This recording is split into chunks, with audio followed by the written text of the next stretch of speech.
Access Sportsnet Lakers brought to you by your Toyota dealers. We make it easy. Chris McGee, Robert Ory, big game James Worthy. We got Allie and Trudell down at the arena. The Lakers in a thriller here in Game 2 get the victory. They take a 2-0 advantage in the series.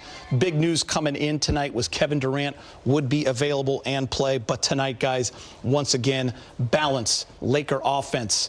Great performances from LeBron, Marcus Smart, and Luke Kennard as they combine for 76 points. Each guy, 23 points or more. But the biggest key to victory, the Laker defense, once again, 16 stocks total, 11 steals, 5 blocks. And when you look at these first 2 games, in the history of the Lakers, lowest field goal percentage for an opponent, second best all time through 2 games, just 39% for the Rockets. That defense deserves a lot of credit. Yeah, you said balanced, and that's exactly what you got tonight, Geeter, from the entire team on both ends of the court. We had 3 guys getting it done offensively, Geeter, but it was the defense. And it all started with this one play when Marcus Smart was putting pressure on Durant. He stole that ball at half court or something, and they got the steal.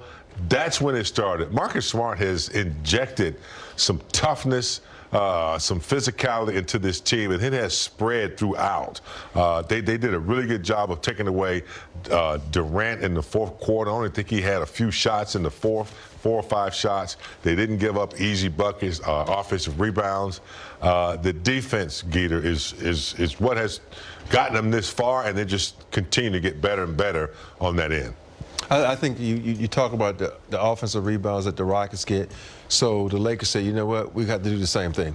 And most of the times when teams crash the board like that, they usually not typical teams that box out on the other end. And so the Rockets were able to get the rebounds, but the Lakers counteracted that by getting their own offensive rebounds. I thought the way they moved the basketball, especially in the second half, was key, because in the first half, when they got to that 15-point lead, then they got a little too happy, and they started not taking care of the basketball. But then they, sometimes that's why you have halftime.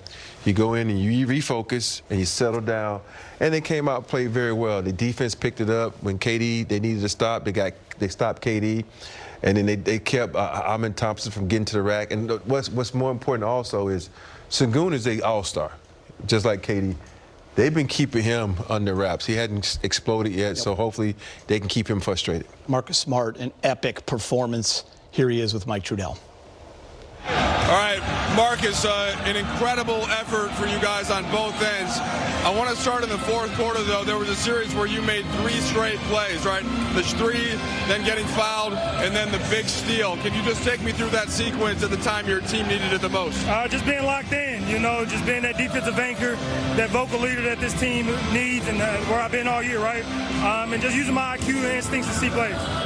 5 steals for you overall on the evening. I know that's been a trademark of your career, but can you kind of just take me through how you're able to get involved into the offense in the way that you do?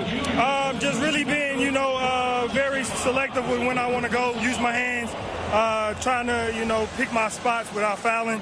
And, my teammates allow me to gamble a little bit. They trust me, my instincts and everything like that. So just using what I've been doing my whole career. All right, so we go back to the first quarter. You hit a bunch of threes, and it really kind of got the team going there. You end up with 25 points, 1 short of your season high. Did you just feel that the team needed that boost on offense, considering Luka and Austin remain out? Yeah, exactly. It takes a collective effort. We've been saying that ever since those guys went down. They'll be a big key part to our team and what we do offensively. They're down, and now everybody else got to step up and help out. What did you see from LeBron tonight? Greatness, man. I mean, his IQ of the game. He picks his spots very well, and he stays very poised. There's times where, you see things start to get out of control, and he's still calm. And, that's what happens when, you've been in this league for 23 years doing what he does and been making plays the way he's playing and being great as he is. So we appreciate him. Last one for you. Not sure many people would have had you guys up 2-0, just considering the guys that are out. How were you able to do that overall, and what does that mean as you now go to Houston? Continue to elevate each other.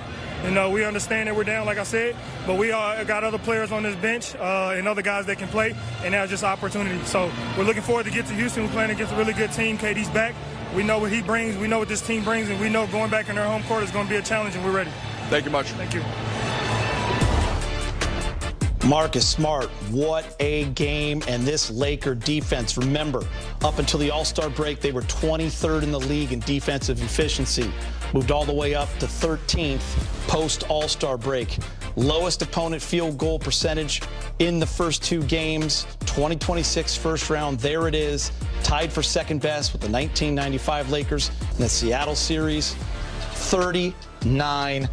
And by the way, Rob, you guys played pretty good D in the first round of your three-peat there against Portland when you absolutely smashed them and swept them in 3. And you guys both brought this up. Kevin Durant came out absolutely on fire. He was 4 for 5 with 11 points in the first quarter. He got to the free throw line. He had 20 at half. He ended up with just 23 points, one field goal. One field goal there in the fourth, just 1 for 4, James. Defensively, they figured out a way to take away his sweet spots after he got going. I noticed that there was always kind of like not a trap, but someone stunting, helping. They wouldn't let him go to his right hand to get that shot that he wants. I just thought, they kept mixing it up. Sometimes they had, Rui on it. Sometimes they have Marcus Smart was playing. They just did a good. See right there, he came over right when he was getting ready to get into his threat area. That time, Kennard was on him. So they did a good job of poking at him, stunning at him, not letting him be comfortable with where he was trying to get to with the ball. And, Rob, it's mixing up the coverages, right? Second half, more blitzes, more double teams on KD. We saw that during the season as well. And you force them into making some bad decisions, and also a cold shooting night from 3 again for the Rockets, just 24%, 7 of 29. The defense was so great in the second half. And, of course, you can't play that in the first half, too, because you can go in and make halftime adjustments. And what they do is they go with a two-man trap, and they immediately jump into a triangle. You get a guy on the free throw line, you have 2 guys on the box. But the best part about that is the communication they have. They get out there and they're running these guys off the three-point line. They're actually contesting the shots and hoping that they make the extra pass. That way their defense can recover. Sometimes you want teams to make the extra pass if you're the offense, so the ball will outrun the defense. But in this case, the way the Lakers are swarming defense, that extra pass actually plays into their hands because they're out there to cover it and contest it. But the only thing about that is it puts you in trouble for rebounding.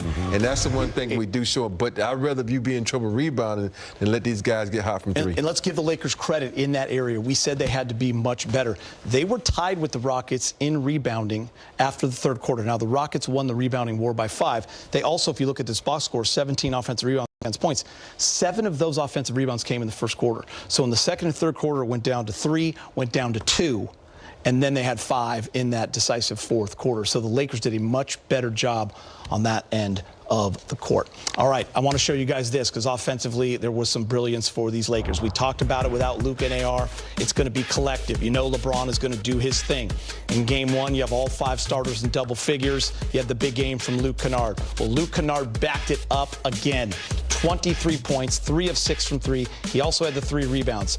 Marcus Smart, 25 points, 5 of 7 from 3. Clutch at the free throw line, 7 assists. And what's not on that board, 5 steals. And then LeBron, 28 points, 8 and 7. He was absolutely brilliant again. They combined for 76 points, all led by LeBron James, of course. Well, it looks like the impactor list, and what's the other title for the other list? Impactor. Big bucket ballers. Big bucket ballers, all in one right here. But look, here's the deal. With all the experience of LeBron, but when you take out Luka and Austin Reeves, they still don't have as much experience.